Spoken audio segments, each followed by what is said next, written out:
Biz 90'ların uşaqlarıyıq. Məsələn, bizim dövrümüzdə bu qədər şərəfsizlik, bu qədər əxlaqsızlıq yox idi. Məsələn, bizim dövrümüzdə müəllimə bu qədər hörmətsizlik, böyüyə kiçiyə bu qədər diqqətsizlik, hörmətsizlik yox idi. Biz elə bilirdik ki, müəllim yemək yemir, biz elə bilirdik ki, müəllim məktəbdə yatır.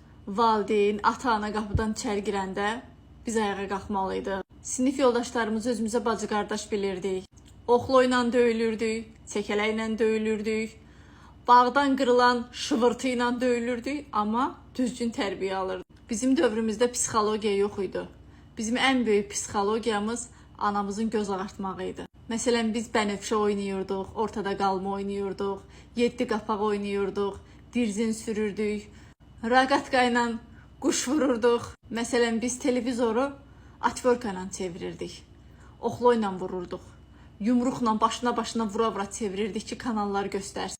Məsələn, bizim kinolarımız var idi. İyudan arvadı, Petruçu, Amacı. Bunlara baxmaq üçün ta məhəllənin başına, kimin evində işıq yanırsa gedirdik orada bax. Rəngli televizoru olan insanlar bizim üçün ən imkanlı adamlar. Evində DVD-si olan insan bizim üçün ən imkanlı insan idi. Məsələn, biz putulka satıb marojna alırdıq.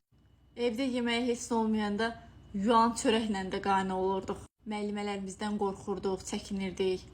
Məsələn, müəllimə bir dəfə bizə əl qaldıranda ikinci dəfə dərsə hazır getməyə bilməzdik. Biz çox xoşbəxt idik. Bu dövrü heç sevmədim mən.